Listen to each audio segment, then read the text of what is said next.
Welcome to the FrankiVerse Fiction podcast portal. Mind your toes, friends.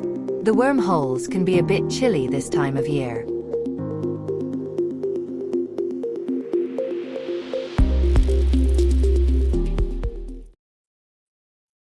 Welcome, FrankiVerse Fiction Fanatics. Thank you for tuning in to this now transmission of the very first episode of the Adventures of Abernathy Franklin, the story that birthed the FrankiVerse.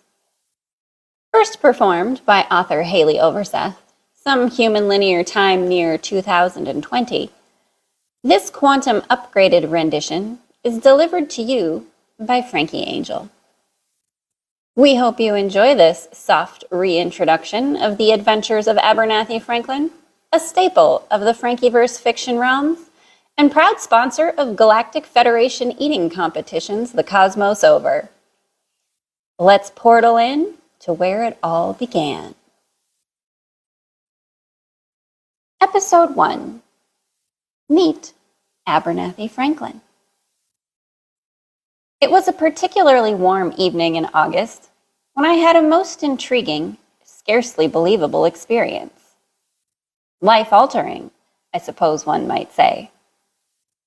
I had readied myself for bed, brushed the pearly whites, donned the pink pajamas. Or they may have been coral. Or it could have been persimmon?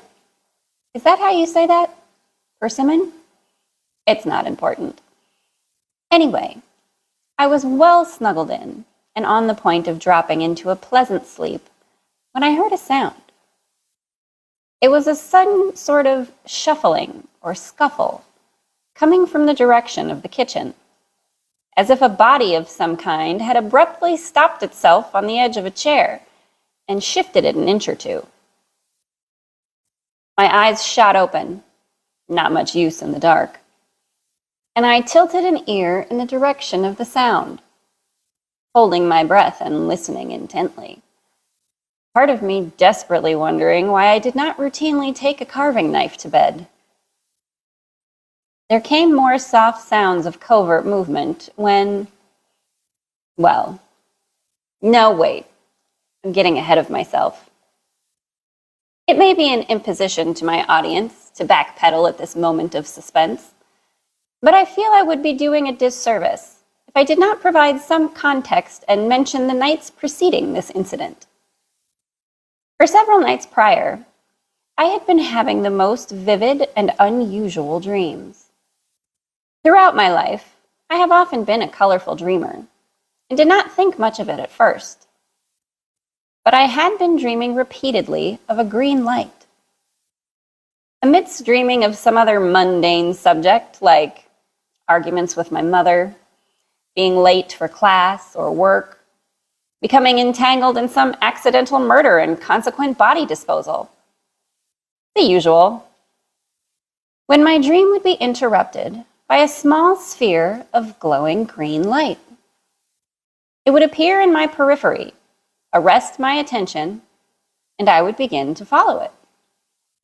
As I followed, the green sphere would grow larger and brighter until my vision was completely obscured by this bright green glow. From the last one of these dreams, just prior to the night in question, I had awoken to find myself standing in my garden, pajama-clad, bare feet in the mud, with my right arm outstretched, as if I had been trying to touch the green light. Not a little unnerving, as you can imagine.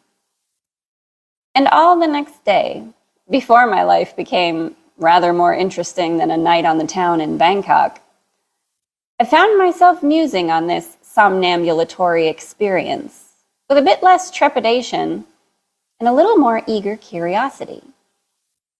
What was this green light? What did it mean?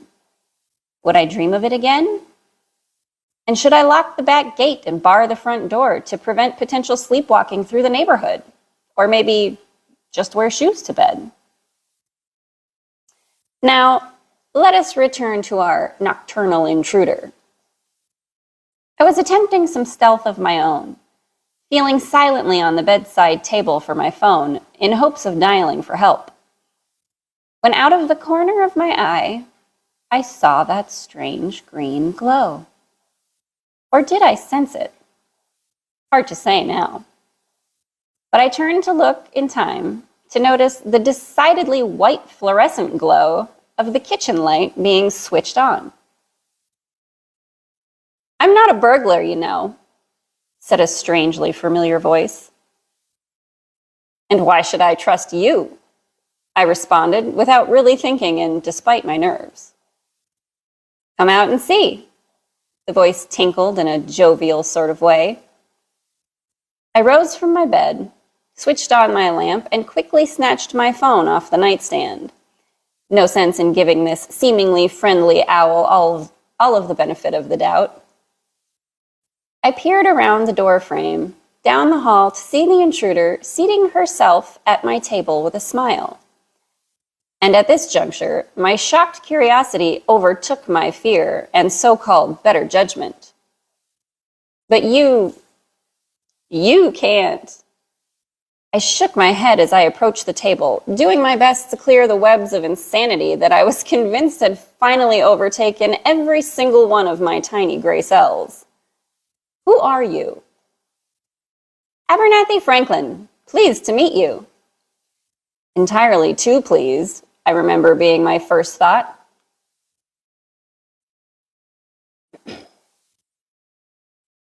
While I admit that this figure did, in what appeared to be every detail, match my own personal visage to the proverbial T, I was not entirely prepared to accept that I was meeting my own doppelganger for a late impromptu chat whilst in my jammies. "I am Abernathy Franklin." I placed as heavy an emphasis on the I as I could manage, half hoping my "how dare you" tone might elicit a more reasonable response. "Yes, you are." Her demeanor was pleasant enough, albeit a tad on the chirpy side. If we had met accidentally at a coffee shop or some metaphysical crystal boutique, I might be inclined to rather enjoy it. However, in present pajamaed circumstances, and considering she did break into my home after all, I was finding it a trifle irritating. "Then who the hell are you?"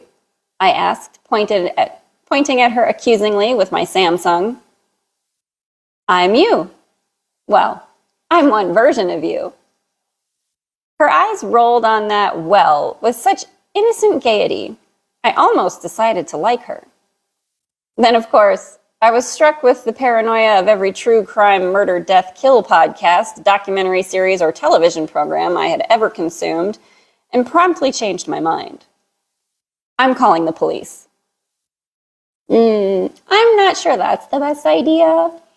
If I'm not mistaken, in your reality, the police have a tendency to shoot to kill first and ask questions later, without much emphasis on the questions later bit. Anyway, it would be a shame to stain those lovely pajamas. Where'd you get those, by the way? She leaned forward on the table, putting her chin in one hand and looking me up and down approvingly, as if wishing we could exchange ensembles.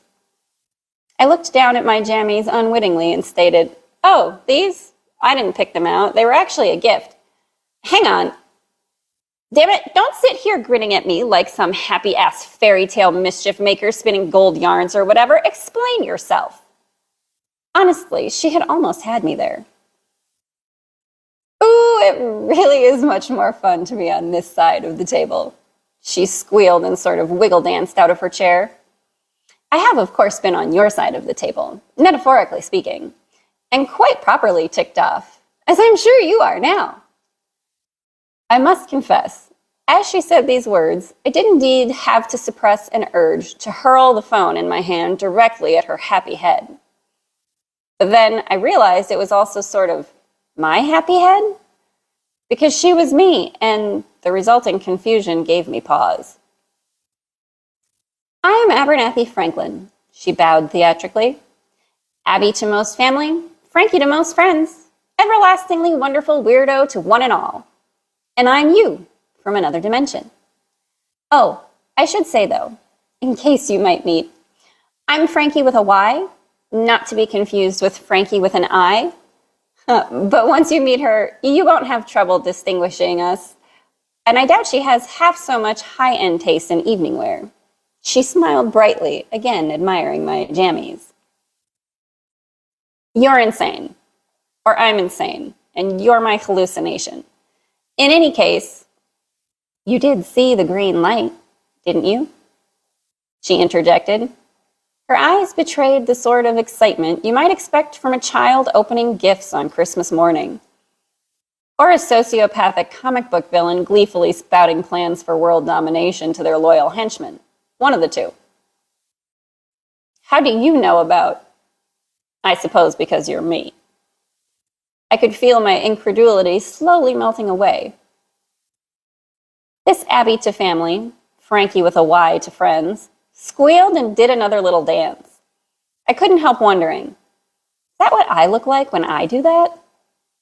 I've always imagined that my own energetic outbursts were rather endearing to those in the vicinity, but from the observer's perspective, I was starting to worry she might knock over my tea kettle or send some other stray object crashing to the floor with her flamboyance. Exactly. I dreamed of a green light before I met me. And I've been following it all about the cosmos. You're going to love it. Her exhilaration was, not to be too self-praising, intoxicating to a degree. But then I suppose I always have quite liked myself. Not in a vain sort of way, more of a, well, why not? Who else is gonna? Sort of way. And there was something magnetic about her joy. What is it, the green light? That pressing desire to explore was creeping up on me. Think along the lines of ancient Vedic teachings, Buddhism, and all that. The chakras and energy. Your heart chakra is green, so near as most of us can tell, it's a sort of following your heart energy indicator type thing. And ours has always been a heart looking for adventure and mystery, hasn't it? Wait, how does that work? My own heart chakra energy, like, jumps out and runs away from me and I'm supposed to chase it? Is it some kind of consciousness holographic projection? This is where my brain started working harder than I generally prefer. And Frankie seemed to sense as much. Oh, we don't have the answers to the mechanics of it. How dull would life be if we did? Just think of it as magic, or the universe, or angels, or demons, or fairies, whatever you like best. Her arm waving and cartoonish movements around the table were giving me a hint of how my family and friends must feel when I start in on my own rants about energy and consciousness. She had the distinct aura of the town witch, riding the high point of a 3-day bender, much to the chagrin of her neighbors and the local constabulary. And if I'm being honest with myself, at that moment, I couldn't help wanting to be on that high with her. So then, how did you get here? And where do you come from? I came from Earth, just like you, but another sort of dimensional overlay or iteration of Earth, like another reality on top of this one. Very similar, but also individual. It's a bit hard to define in human terms. Just follow the green light. It's not a science, or maybe it is, or maybe it's magic. You just have to... She was making waving motions with her hands, as if to try to pluck accurate instructions out of the ether. You want to do it, so you just do it. I decide I want to do it, and just do it. That's it. We've always been fast learners, haven't we? Yeah, right. Okay, I think it's time for you to float back to wherever you came from so that I can wake up in my garden again, or go back to bed and sleep off my apparent stroke. I began shooing her towards the back door. You're going to try it. You won't be able to help yourself. The possibilities are just too delicious. She clapped her hands in what could only be described as ecstasy. Then she grabbed me about the shoulders And for the first time since spotting my own self at my kitchen table, I felt myself really, truly believing that she was real. And it was all true. I mean, if she was real enough to touch me. But her eyes took on a more gentle glow as she squeezed my shoulders. Don't be afraid. I know. We've always been conditioned to be afraid. But I'm telling you, there's no need. Just trust yourself. You'll figure it out. She released my shoulders and stepped back. Instinctively, I looked down to where she had touched me and raised my hand to touch my own shoulder, about to pinch myself to make sure I wasn't dreaming. I shook my head again and exasperatedly rubbed my face with my hands. Now really, you need to... But she was already gone. Evaporated, discorporated, disappeared into the night, simply no longer in existence before me. Gone. I looked about the kitchen and the adjoining living room. No sign of her. No intruder. No other me. I stood for a long while. Or it may have been no time at all, who can say? Contemplating this waking dream, this impossibility I had just been presented with. I said aloud to myself, if I really do believe anything is possible. And at that moment, a green glow arose in the corner of my eye. I turned to see the light, a small green pulsing sphere suspended in my living room. I moved towards it slowly, almost as if approaching a skittish animal that I didn't want to frighten away. It pulsed and grew as I moved closer.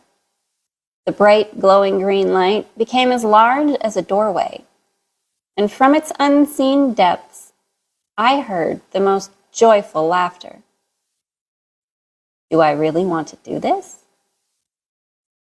Frankie, my friend, talking out loud to myself again, I touched the light. It felt like warm liquid air. The possibilities really are too delicious. And I stepped through the light, through my doubts and fears, and into an entirely other world. And that, dear friends, is where I leave you, off to explore new realms and follow my bliss. But don't worry, there's plenty more of me where that came from. Ciao for now, FrankiVerse friends and neighbors.